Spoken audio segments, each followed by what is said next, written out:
우리 몸속에 있는 미세염증, 그리고 이 미세염증이 만성적으로 진행된 만성염증이 문제가 됩니다. 이 만성염증 그리고 미세염증이 바로 암의 시작이라고 할 수가 있습니다.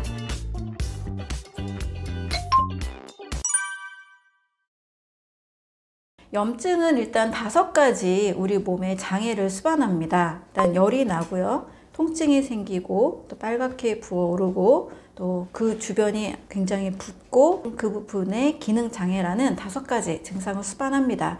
가끔씩 이 염증이 일어나서 우리 몸에 있는 항원, 외부 물질을 제거하는 것은 문제가 되지 않습니다. 안전합니다. 상처 났을 때 상처가 점점 굼고 하다가 재생이 되고 딱지가 생겨서 사라지잖아요. 이런 것들은 안전합니다. 하지만 우리 몸속에 있는 미세염증, 그리고 이 미세염증이 만성적으로 진행된 만성염증이 문제가 됩니다. 이 만성염증 그리고 미세염증이 바로 암의 시작이라고 할 수가 있습니다. 미세염증이라는 것은 뭐냐면, 우리가 몸 속은 보이지 않잖아요. 또 그 중에서도 미세 환경, 아주 작은 혈관, 또 혈액순환, 조직, 세포 단위에서 일어날 수 있는 염증을 미세염증이라고 합니다. 근데 이 미세염증이 가끔씩은 생길 수 있겠죠. 그렇지만 어떤 잘못된 생활 방식이나 식사법에 의해서 계속 생긴다라면 이 미세염증이 만성으로 전향이 됩니다. 만성염증으로 되면 위에 원래 작게 났던 혹이 만성으로 진행되면 점점 더 커지게 되기도 하고, 원래는 양성이었는데 악성으로 바뀔 수도 있게 되는 거죠. 따라서 염증은 놔두면 이게 혹으로 되고 암으로 발전할 수도 있고, 또 그 부분의 조직이 계속 손상이 되기 때문에 반드시 오래 놔두면 안 됩니다. 그리고 미세염증이, 아주 작은 미세염증들이 생길 수 있는 이런 환경이 만들면 안 되죠.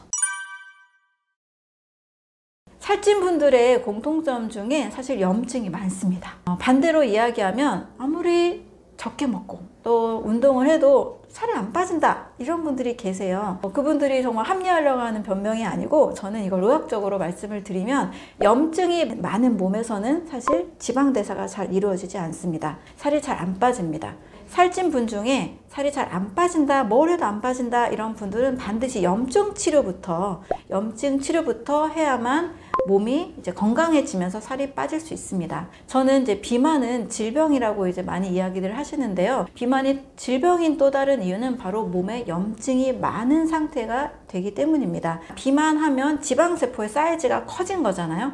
이 지방세포는 여기에서 염증 물질까지 같이 만들어냅니다. 따라서 비만일 경우에는 단순히 적게 먹고 운동하는 것에 집중하기보다는 몸을 건강하게 만드는 것, 염증이 없는 몸을 만드는 것. 그러려면 이제 염증이 없는 몸, 건강한 몸은 간이 튼튼하고 장이 튼튼한 몸을 만들어야 됩니다. 그래서 간과 장의 건강에 좋은 음식을 먹고 이 부분의 건강관리를 같이 하게 되면 염증이 줄어들면서 살이 빠지는 몸으로 바뀌게 됩니다.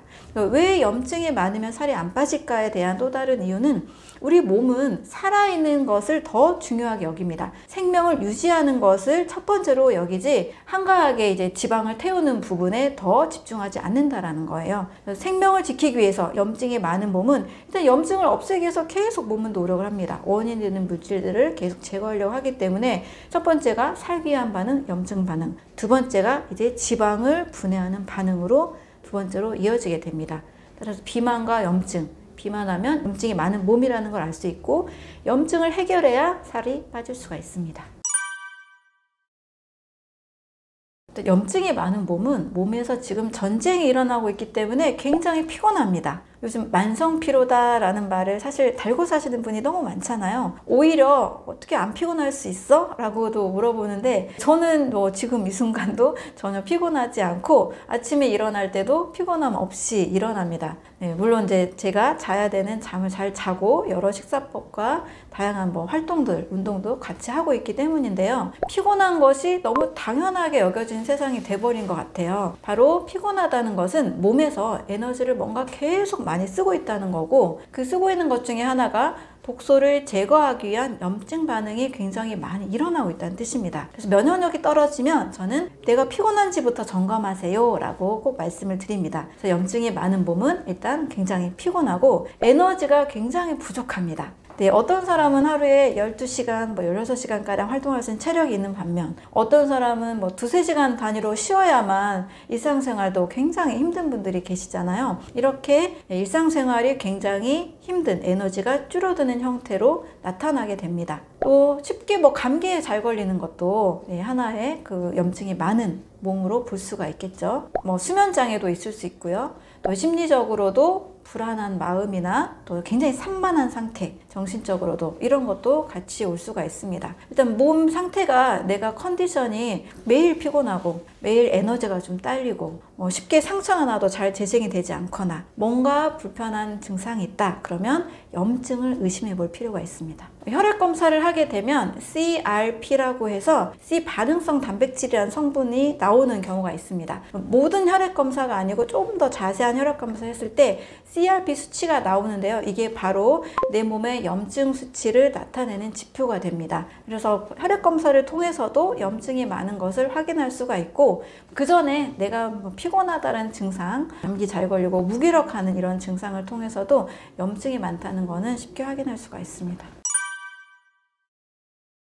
네, 염증을 줄이는 방법으로는 일단 2가지가 필요합니다. 첫 번째는 바로 오메가3 지방산입니다. 우리 몸에서 아라키돈산이라는 오메가6 지방산의 대사가 바로 염증을 많이 일으키는 원인이 되는데요. 오메가3나 6, 9는 사실 우리 몸에 어느 정도 적당한 비율로서 필요한 물질들입니다. 그런데 문제는 오메가6 지방산이 지나치게 많고 오메가3가 지나치게 적을 때, 이게 1:1에서 1:4까지는 안전한 범위인데요. 1:20, 1:100 이렇게 너무 치우칠 정도로 오메가6 지방산이 많은 몸이 되면 염증 대사가 막 활발하게 일어나게 됩니다. 그런데 요즘 사람들이 빵도 많이 먹고 고기도 많이 먹고 치킨 같은 거 많이 먹잖아요. 튀긴 음식 많이 먹잖아요. 그리고 너무 정제 탄수화물 위주로 먹을 때, 이럴 때 항상 오메가6 지방산이 늘어나게 됩니다. 그래서 이거를 반대로 해주면 됩니다. 오메가3와 6의 비율을 1:1에서 1:4로. 그러려면 어떻게 해야 되냐? 그래서 하루에 건강에 좋은 기름, 올리브유나 들기름, 좋은 견과류들을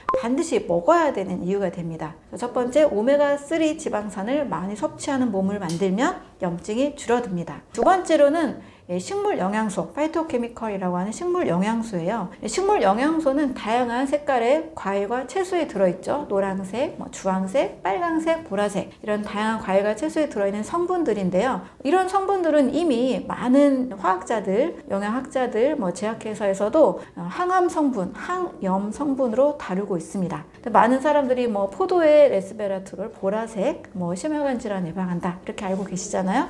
토마토에 라이코펜, 전립선암을 예방한다 이런 것도 알고 계시고, 베타카로틴도 다 좋은 성분으로 알고 계시잖아요. 이런 것들은 일단 암세포의 성장도 막고 또 면역세포들의 영양 성분이 됩니다. 그리고 저는 면역력 할 때 항상 염증을 해결할 때는 면역력 중요하잖아요. 면역력 하면 다양한 것들을 떠올릴 수 있지만 전 항상 간 건강을 챙기라고 말씀을 드립니다. 왜냐하면 면역세포들이 만들어내는 무기들이 있어요. 퍼포린, 그랜자임, 여러 사이토카인, 인터루킨 이런 무기들이 있는데, 이런 것들을 면역 단백질을 하고 이걸 합성하는 것이 바로 간입니다. 근데 간이 제대로 기능을 못하면, 간이 지방간이 있거나 간에 염증이 있거나 간 경화가 있거나 간 섬유화가 진행되거나 간이 제대로 일을 못하면 이런 면역 단백질, 면역 물질들을 잘 만들어내지 못하고 면역 세포들의 무기를 주지 못하게 되는 거죠. 따라서 간 건강에 가장 집중을 해야 되는데, 바로 간이 좋아하는 영양제가 바로 파이토케미컬, 식물 영양소입니다. 비타민 A, C, E를 비롯해서 다양한 항산화 성분들, 이런 식물 영양소들이 간 건강을 좋게 하고 결과적으로 항염작용, 항암작용을 돕습니다. 그래서 2가지를 챙기시면 돼요. 오메가3와 식물 영양소입니다.